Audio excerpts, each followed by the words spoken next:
Hey everyone, it's Bob Pockrass from Fox Sports. It's Championship Sunday here at Phoenix Raceway. You got 4 Cup drivers going for the title. The front row, Kyle Larson and Chase Elliott, the 2 Hendrick drivers, great in qualifying. The Joe Gibbs drivers, not so much, right? You have Denny Hamlin starting 6th, Martin Truex Jr. starting 12th. Are they behind? Denny Hamlin told me that they don't feel behind because of 1 lap in qualifying. So I asked him, I said, well, what about practice? And he said, well, we're just going to go out and race. That tells me that they do feel that maybe they are just a little bit behind or not sure about their speed for today here at Phoenix. Now, they also know that Truex won here back in the spring. So they know that they're capable of driving to the front. But speaking of capable of driving to the front, how about Kyle Larson? He came from the back a couple of times here in the spring. He didn't necessarily win, but he knows that he can pass cars and be good in traffic. So if he does have to go through pit strategy or whatever, ends up falling into the middle of the field or just maybe back to 10th, that he can get back up to the front.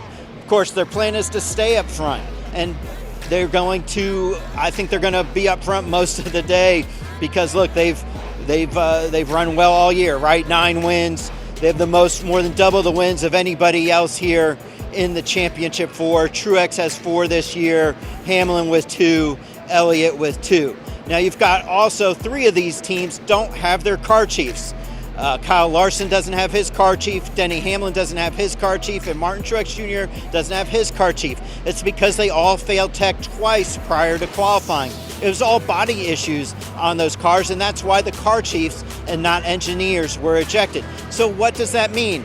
Well, it doesn't mean a whole lot unless they get in a crash, or like Kyle Larson had at the Roval, remember, where they had to do a lot of repairs and the car chief plays a huge role. Other than that, the car chief might be taking tires, taking them as they're rolled back to the pit wall during a pit stop, but they can have another mechanic do that. Might be a little bit different, but I think all these teams at some point have been without their crew chief over the last couple of years. It shouldn't be that big a deal. Finally, did NASCAR apply any more the resin here at Phoenix after the Xfinity race last night? They checked the track this morning, and no, they did not. The track is pretty much the same as it was from after the Xfinity race, and man, let's hope that there's a finish just like the Xfinity race, right? Coming down to the last corners, the last stretch there, Daniel Hemrick, Austin Cindric, banging bumpers, banging doors, all the way to the finish. Will that happen today? We'll just have to wait and see. So who's going to win it all? Man, I think every driver in the championship 4 can argue for a reason why they will win it. But I look at Kyle Larson, 9 wins this year. He had speed here back in March. He has the same car he had in March. In fact, 3 of the drivers do. Hamlin, Truex, and Larson all have the same cars. Elliott actually has a new car, the last car built at Hendrick Motorsports this year. So I'm still going, even though Elliott has a new car, I'm going to go with Kyle Larson. He's got 9 wins this year. He has shown that he has the confidence to get the job done. I think him and Cliff Daniels will be hoisting the trophy after this race. Of course, they've got to have 312 laps to decide it today, maybe more if there's overtime. We'll see what happens. This is Bob Pockrass from Phoenix Raceway. Hope you enjoy the race.